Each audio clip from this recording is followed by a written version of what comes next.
There's a particular kind of loneliness that only the very famous understand. The loneliness of being surrounded by people who love a version of you that was never entirely real. Dean Martin had known this feeling for more than 2 decades. He knew it the way a man knows a scar. He no longer looks in the mirror, but can still feel when the weather turns cold. It was always there, pressing softly against inside his chest.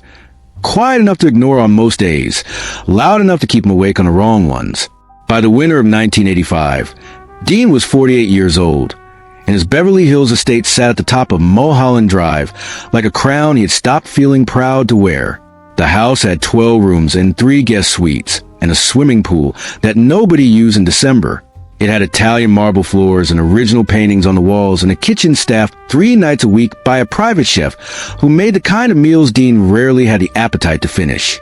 The house was, by every external measurement, the physical proof of a life well won.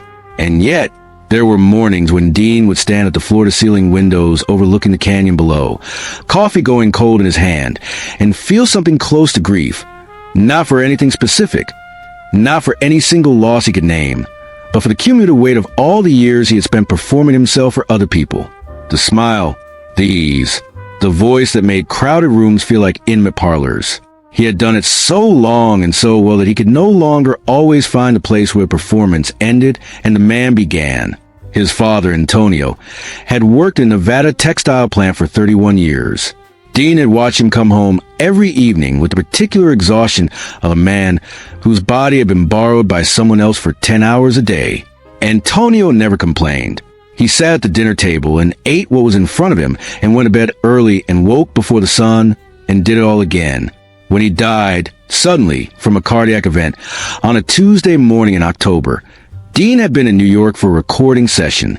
He flew back in time for the funeral, but not in time to say goodbye. He had never entirely forgiven himself for that. What his father's death taught him, though Dean would not have been able to articulate in those terms until much later, was that the people who love you quietly are the ones you most often fail to notice. Antonio never asked for acknowledgement. He never announced his sacrifices. He simply gave and expected nothing named in return, and the world, busy with its noise and its motion, frequently looked past him entirely. It would take Dean another 20 years to understand that he had married a woman built from the same invisible steel. The night of the accident was a Wednesday in late November. Los Angeles was doing what it rarely allowed itself to do, grieving openly. Rain sheeting down from a sky the color of old pewter, the streets slick and fragmented with reflected light. Dean had been at a late industry dinner in Century City, a dinner he had not wanted to attend but felt professionally obligated to honor. For hours of conversation with people who talked loudly about money and influence and very rarely said anything true, he left at 11:15, turning down the offer of a drive the way he always did. He preferred to drive himself. The car, a silver Porsche 911, one of those small vanities he had always allowed himself, felt like the only private space left to him, the only place nobody wanted anything from him, the only place the name Dean Martin was simply words on a registration document rather than a demand. He had been on the 405 for perhaps 7 minutes when the right rear tire blew.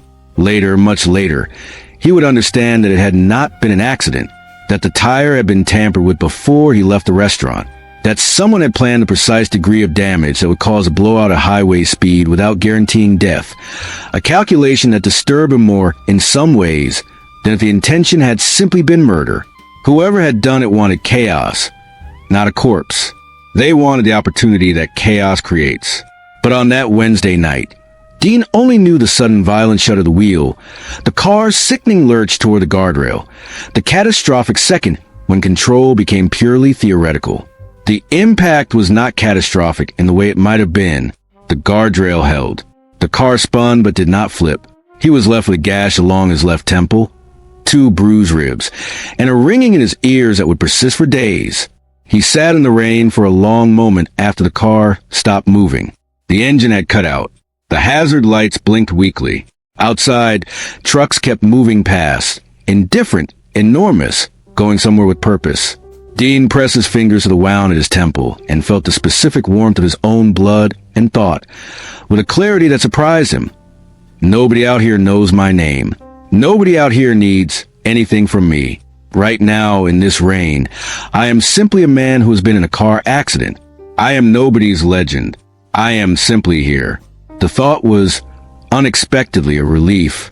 Dr. Evelyn Grant had been Dean's physician for 11 years and his genuine friend for most of that time. She was a small, precise woman in her mid-50s with silver-streaked hair. She wore pulled back severely in a professional manner that concealed, for those who didn't know her well, a capacity for deep compassion. She was waiting at Cedars-Sinai when the ambulance arrived. "You're lucky," she told him after the initial examination. "Bruised ribs. The laceration needs stitches, but it's clean. You'll be uncomfortable for a week." "Evelyn," Dean said. He was sitting up on the hospital bed, the overhead fluorescence making everyone look vaguely unwell. "I want to try something." She looked at him over the rim of her clipboard. She had learned to recognize a particular stillness in his expression that meant he had already decided something and was now simply informing her of it. "Tell me," she said. What he described was, objectively, something between an experiment and a kind of grief. He had survived the crash. He was physically intact, but he lay in that hospital room and thought of the dinner he'd just attended, of the way people's eyes shifted slightly when they looked at him, calculating something, always calculating. And he thought of his empty house and his cold coffee, and the way he had not spoken honestly to anyone in so long that he sometimes forgot what honesty sounded like from his own mouth. "I want to know who would come," he said simply. "If I wasn't Dean Martin anymore, if I was just a man in a hospital bed with no memory of who he was, I want to see who walks through that door and what they actually want from me." Evelyn was quiet for a moment. Outside, a cart will squeak down the hallway. The rain tapped steadily against the window. "That is either the saddest thing I've ever heard," she said finally, "or the bravest." "Probably both," Dean said. She agreed to help him. She noted in his chart a provisional observation of dissociative amnesia, pending further evaluation. Careful enough to be medically defensible, specific enough to provide the necessary cover. She explained the plan to a handful of trusted staff, and then they waited. The news, as Dean had known it would, moved through Hollywood with the speed and appetite of something that had been waiting for exactly this kind of story. Jay Martins arrived first.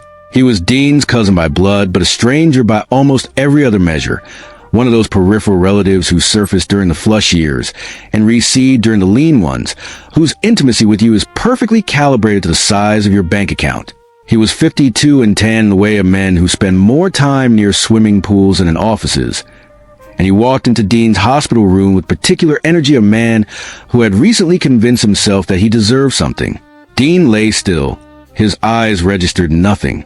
Jay sat in the vinyl chair beside the bed and leaned forward and said, "Dean, Dino, it's Jay. You're a cousin. We used to shoot pool in my father's garage when we were kids. You remember that." He watched Dean's face for a flicker of recognition and found none, or what appeared to be none.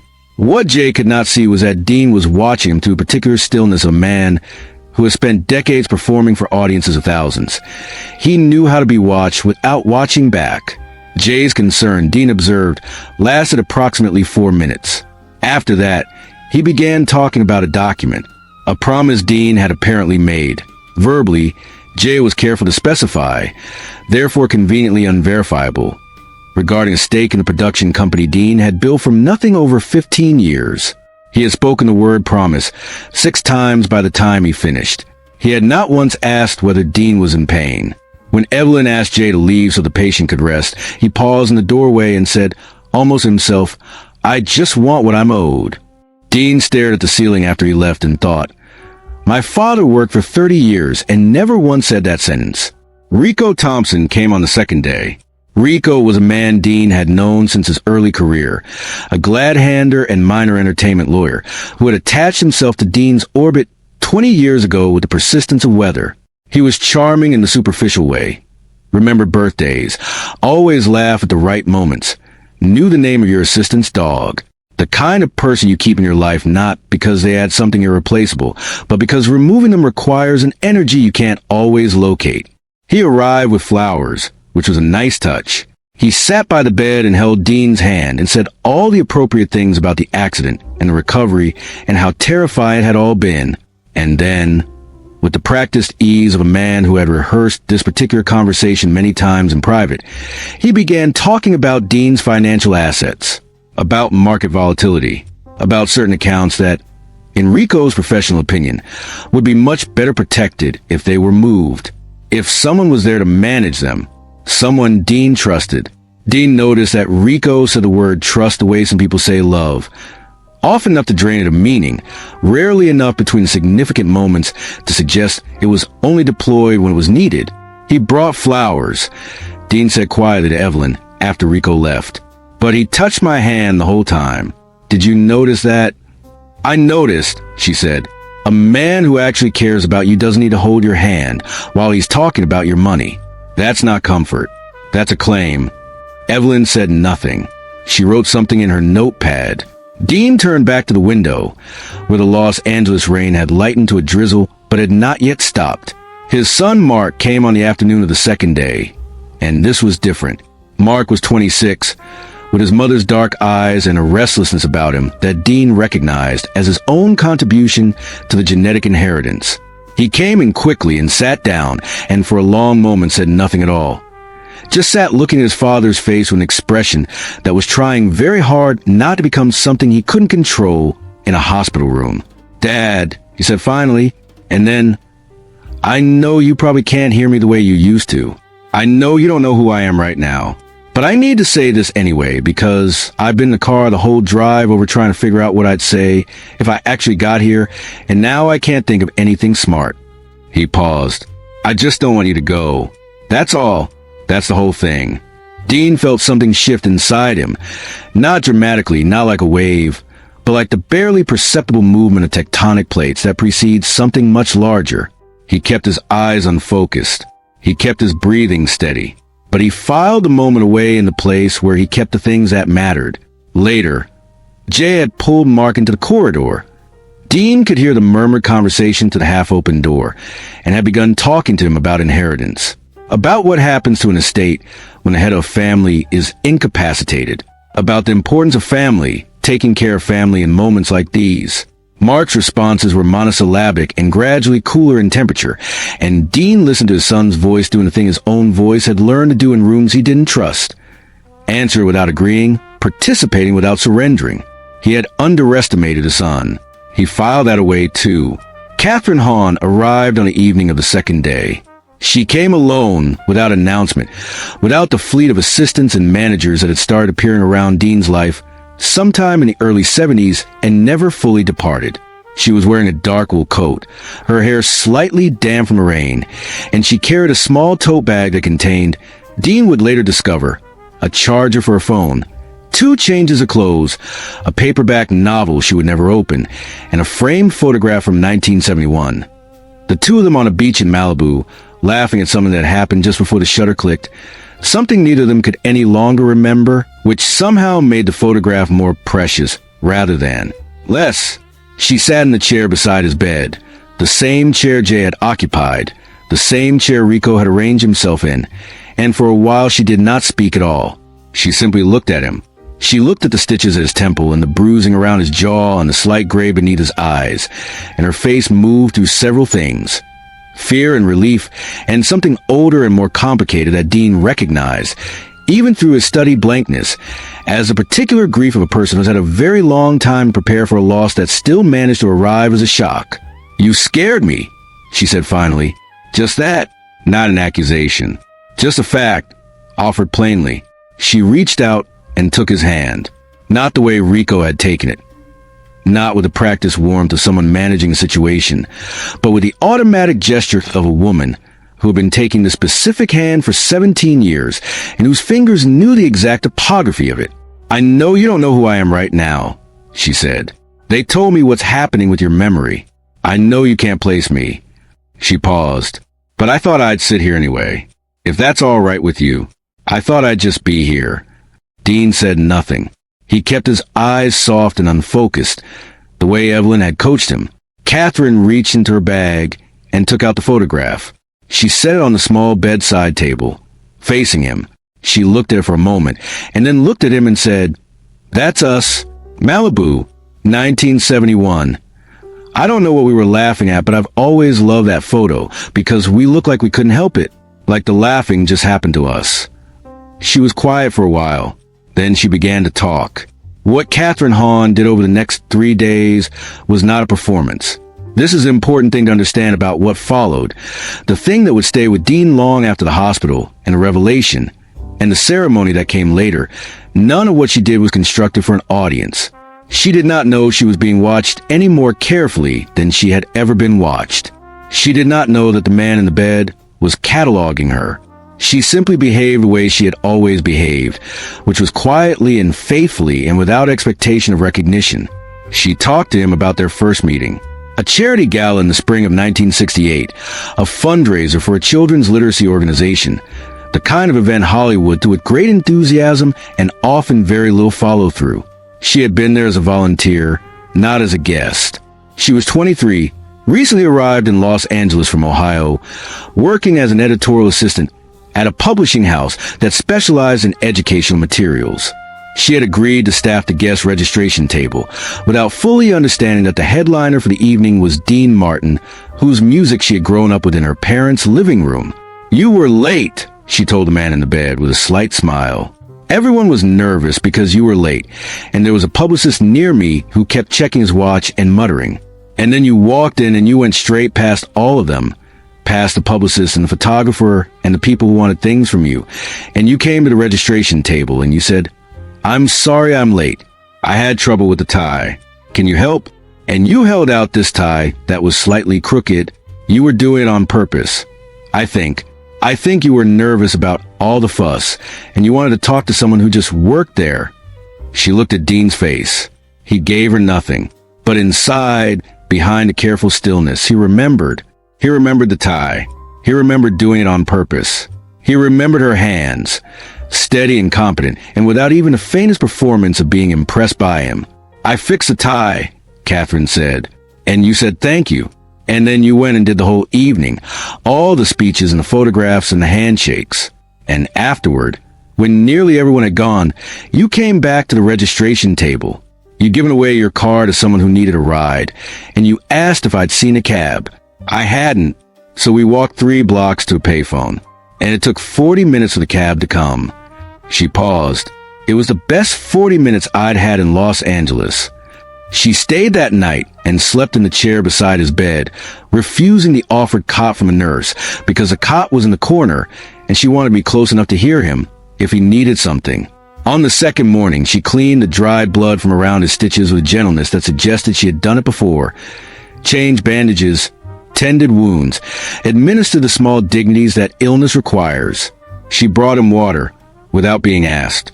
She learned the nurses' names and thanked them each time they came in with a specificity that surprised them.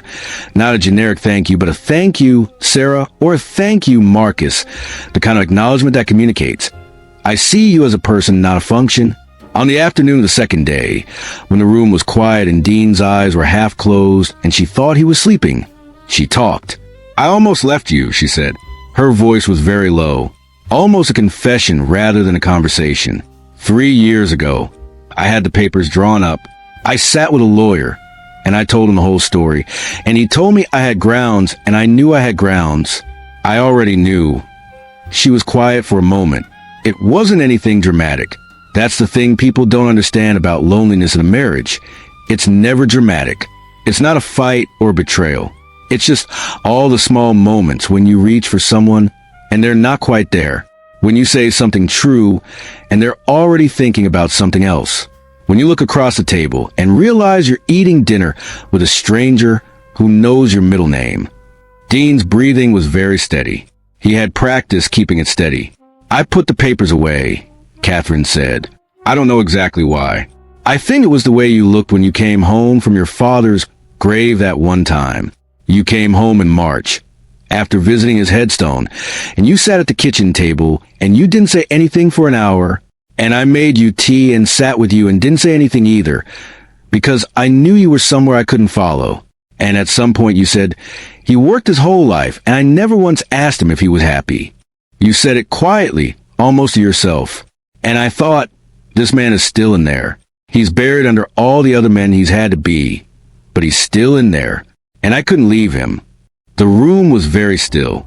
Outside, a phone rang at the nurse's station. The fluorescent light above the door hummed its thin, persistent note.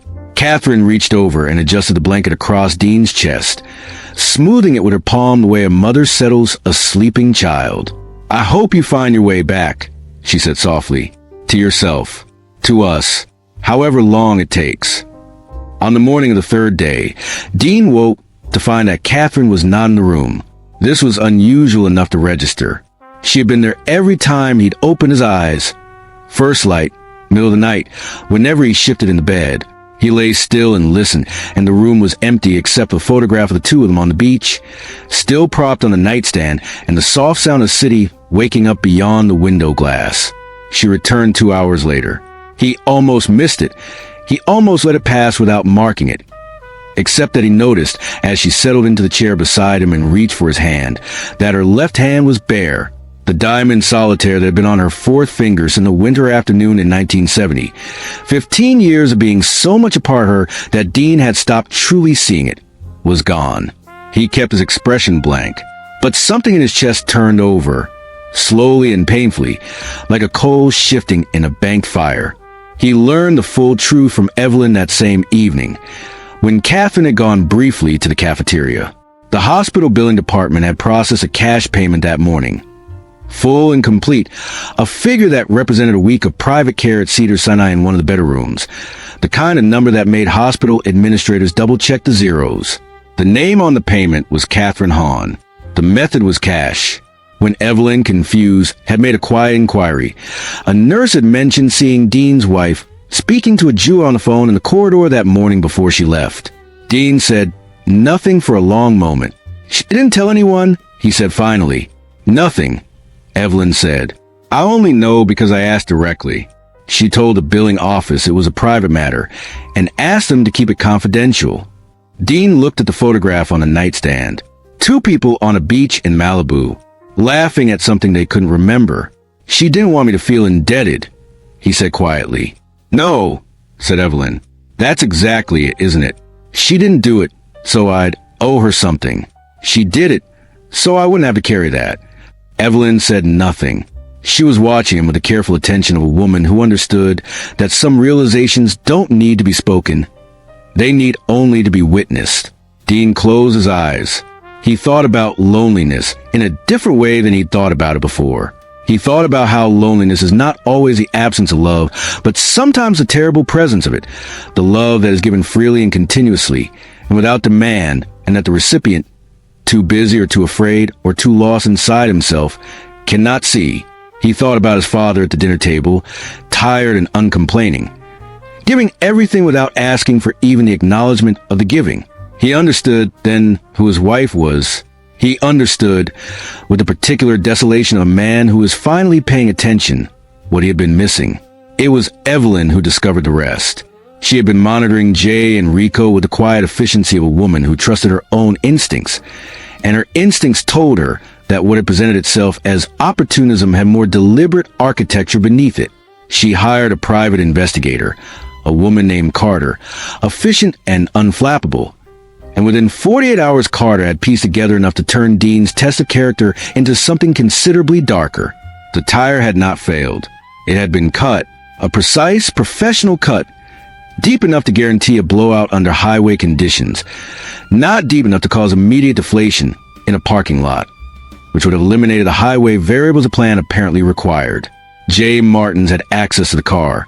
He'd been at the same dinner, had helped Dean to his car afterward with a friendliness that Dean now understood had been the studied performance of a man managing his own guilt. And then there was what Evelyn found in the financial records, specifically in the records of Dean Production Company, which had been quietly hemorrhaging money through 2021 and early 2022. A debt that should have consumed the company entirely. A debt that had instead been paid, silently and completely, by a wire transfer from a personal account belonging to one Catherine Hahn, the source of which was an inheritance from her maternal grandmother, a woman named Ida, who had died in February 2021 and left her granddaughter everything she had. Catherine had used it all. Every cent of her grandmother's legacy. The money that represented Ida's entire lifetime of accumulated savings. The money that carried every year of her grandmother's life in its sum. Catherine had directed without hesitation to saving her husband's company. She had done it without telling him. She had done it without telling anyone. She had done it because she understood, in the way that people who love quietly always understand, that Dean's work was part of his identity in a way that the therapist might describe as unhealthy, but that Catherine simply accepted as human, and she had refused to let him lose it. When Evelyn told Dean this, he was silent for a very long time, long enough that Evelyn checked his face to see if he was all right. He was not particularly all right, but he was present in a way he had perhaps not been present in several years. She never said a word, he said, not to anyone I've spoken to, not even when things were bad between us. No, she was fighting for me, Dean said slowly, the words feeling strange and too large in his mouth. While I didn't even know there was a war. The church meeting happened on the fourth afternoon. Catherine had received a message from Jay, requesting a meeting, framing it as a family matter, suggesting a small church in Silver Lake that he described as neutral ground. Dean learned of it through Evelyn's monitoring and watched it through a surveillance feed that Carter's team had managed to access. The interior of the church was quiet and dim, the winter light falling through old stained glass and making colored shadows on the wooden pews. Catherine sat in the third row from the front, upright and composed, her hands in her lap.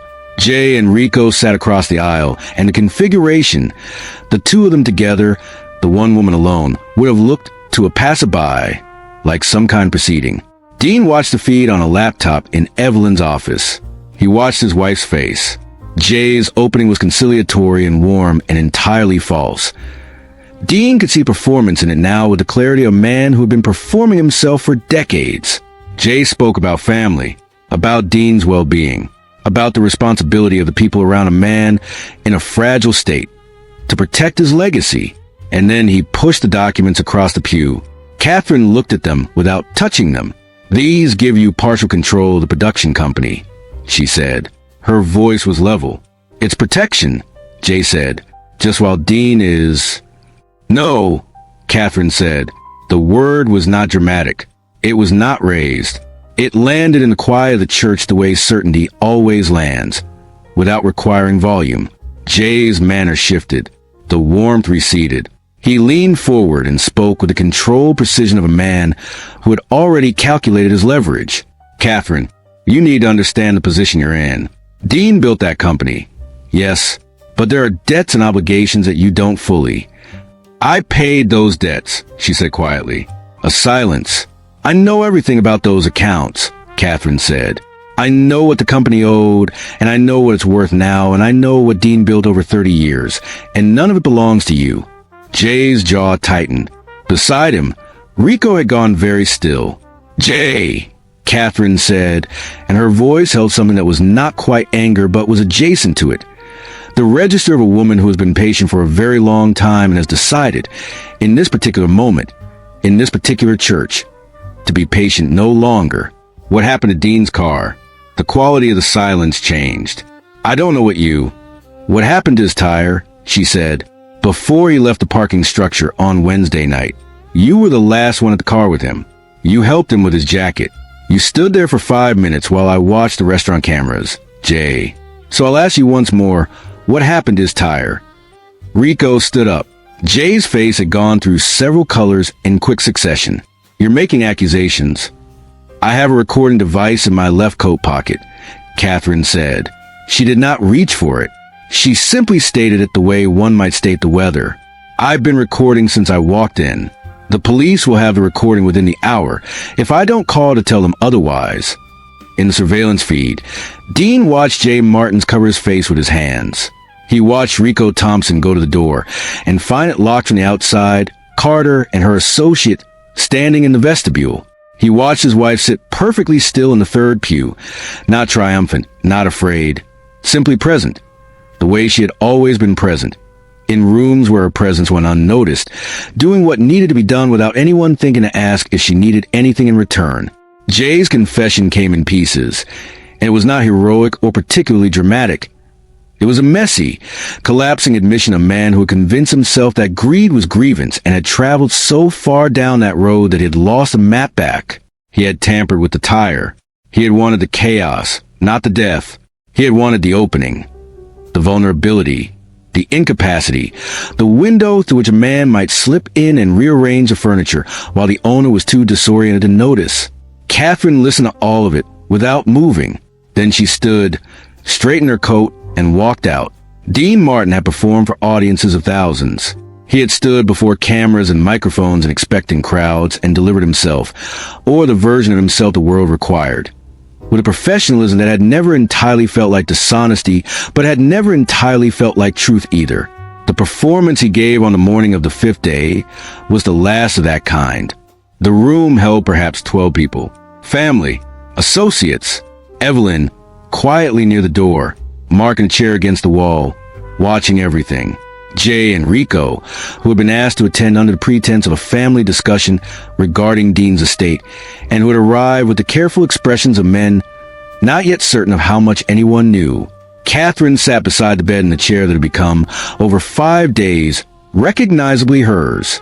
The conversation in the room had been going for perhaps 20 minutes.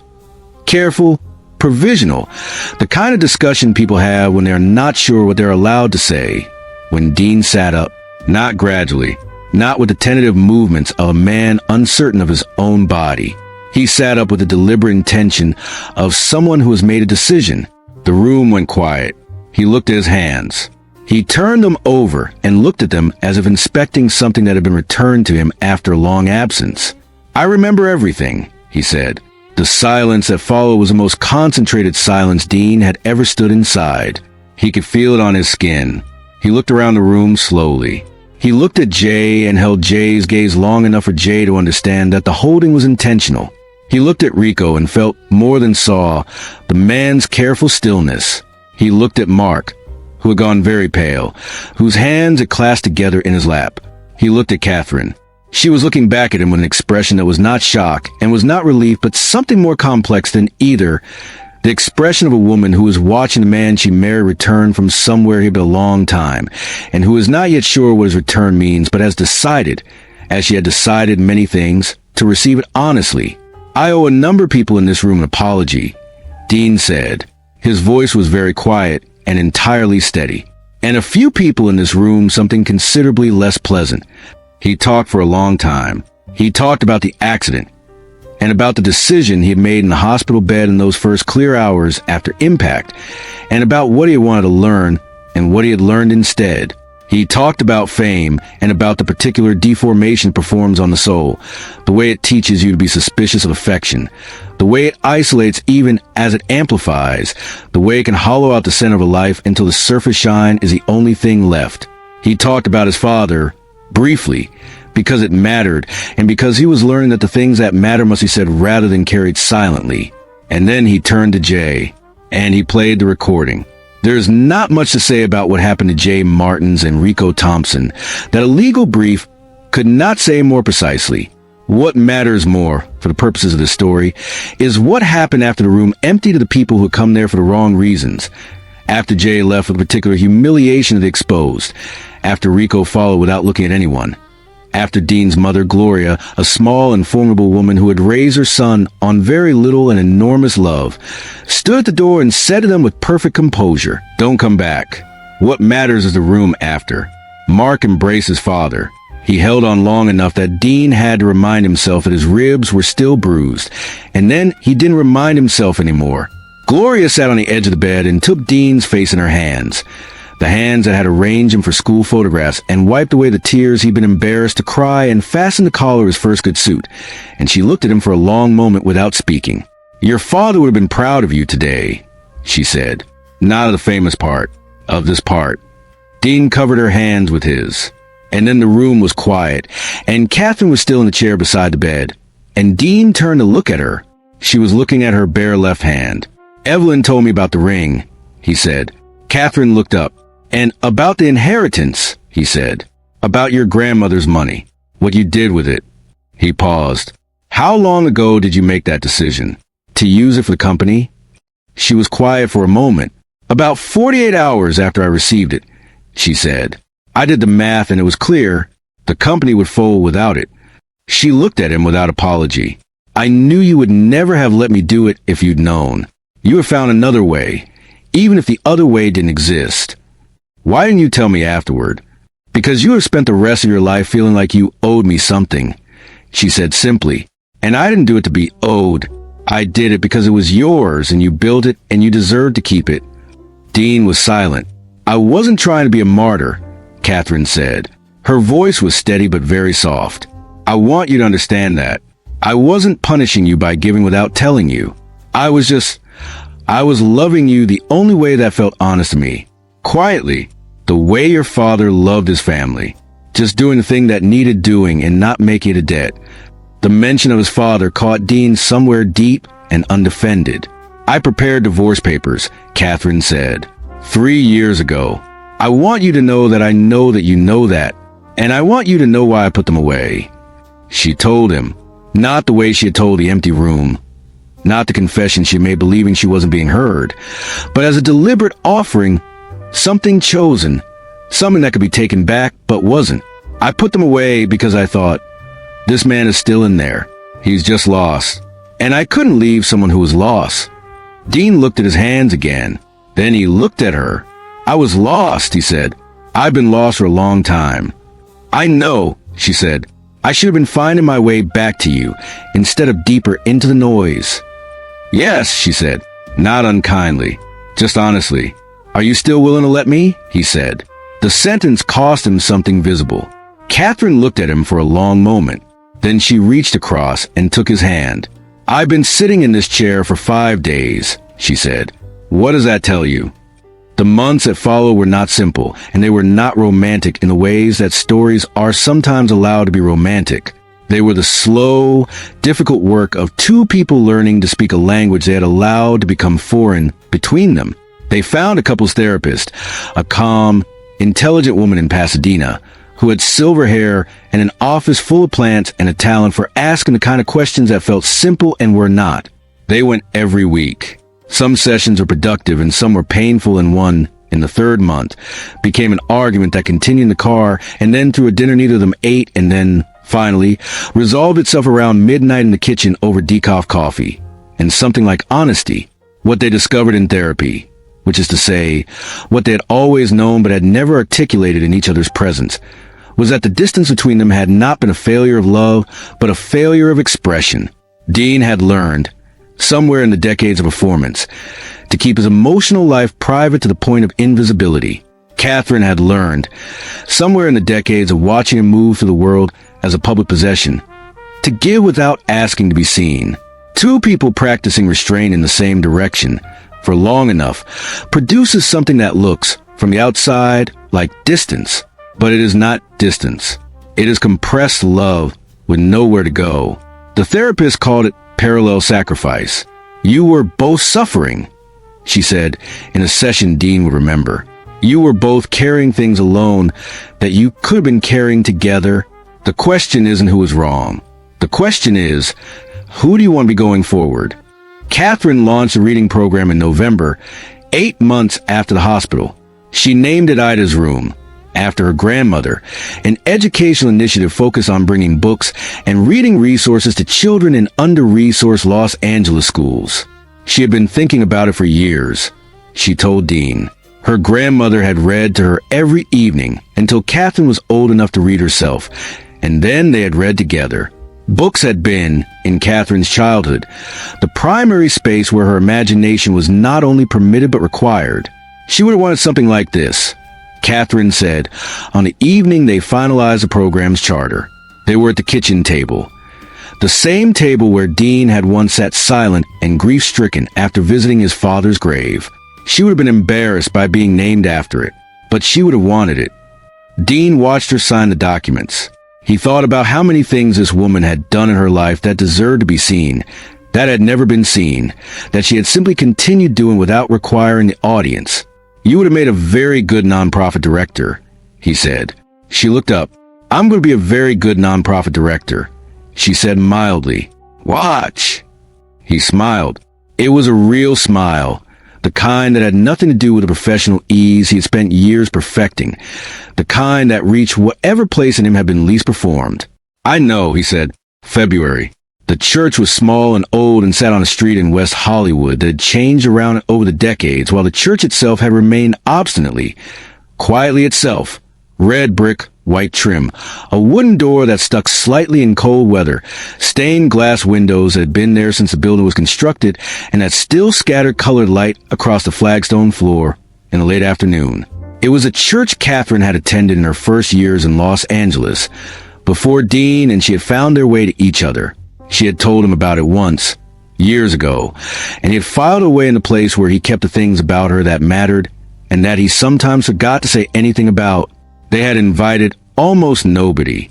Gloria, Mark, Evelyn, a handful of people whose presence in their lives had proven, over the past difficult months, to be the genuine article.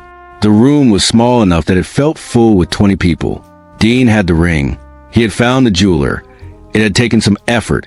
It had involved Carter and her team once more, and he had repurchased it. The same ring, the exact one. He had not replaced it with something newer or more elaborate, because the specific object mattered. 15 years of her wearing it. 15 years of it being part of her hand. He placed on her finger in front of everyone. "I have been given more than I have ever deserved," he said. The church was very quiet. "And I have taken it for granted in the way that people sometimes take things for granted that they cannot imagine losing, which is a kind of failure of imagination I intend to correct." He looked at her. "I know about the ring. I know about your grandmother's inheritance. I know about the divorce papers and the chair in a hospital room and every quiet, unreceived thing you have given over 17 years. Catherine's eyes were very bright. "I have been lucky enough," Dean said, "to be loved by someone who loves like your father worked, without announcement, without performance, without expectation of recognition. And I have been foolish enough to be the kind of person who requires a near-death experience and 5 days of pretending not to know his own name to understand what was right in front of him." A small sound moved through the room, something between laughter and its opposite. "My greatest wealth," Dean said, "has never been in any account or any company or any piece of paper. It has been this. It has been you." Gloria, in the front pew, said quietly, "This is what family means." And she was right. This was exactly what it meant. The ceremony ended and the small crowd moved into the churchyard, where someone had arranged for champagne, and the afternoon light was doing a particular thing it does in February in Los Angeles. Gold and slightly melancholy. The light of season that knows summer is coming, but has not yet forgotten winter. Dean stood with his arm around Catherine and felt, for the first time in a very long time, that the ground beneath him was exactly where it was supposed to be. His phone buzzed. He almost didn't look at it. He was in the middle of a conversation with Mark, who was laughing at something his grandmother had just said, and the whole moment had the fragile, complete quality of things you know you will carry with you forever. The light and the laughter and the warmth of her beside him, and the ring back on her finger where it belonged. But he looked. An unknown number. A single message. She never told you everything. About her health. About what she gave up that you still don't know. There are more sacrifices than you found. You should ask her. Dean read it twice. Then a third time. He looked up from the phone and found Catherine a few feet away, talking with Evelyn, laughing at something, her hand gesturing in the air in the way it did when she was animated by a subject she loved. The ring caught the afternoon light. He watched her. He thought about all the things he had not known. The inheritance, the ring, the company debts, the lonely evenings, the divorce papers put away, because she couldn't leave someone who was lost. He thought about how each revelation had been more unexpected than the last, how each had added a deeper layer to his understanding of who she was. And he understood, standing in that churchyard in the pale February sun, that love is not a destination you arrive at and then inhabit. It is a continuing excavation. It is the ongoing willingness to keep discovering the person beside you. He put the phone in his pocket. He crossed the yard and came to her, and she turned and looked at him and tilted her head slightly. That small, specific gesture she had made since 1968. The slight tilt that asked, "What is it?" "Are you all right?" she asked. "Yes," he said. He looked at her face. The face he had looked at across 17 years of breakfast tables and late nights and silences, both comfortable and difficult. The face that had been the most consistent thing in a life full of stage lights and noise, and in particular chaos of fame. And he thought, "I will keep learning you, as long as you'll let me." That is what I owe you. Not gratitude. Not guilt. Just attention. Just the willingness to keep paying attention. I have a question, he said. She looked at him, steady and open and entirely herself. Ask me, she said. The February light held them both. And the story, the real one, the one beneath the story, was not yet finished. But for the first time in a very long time, Dean Martin was paying attention. And that, for now, was enough.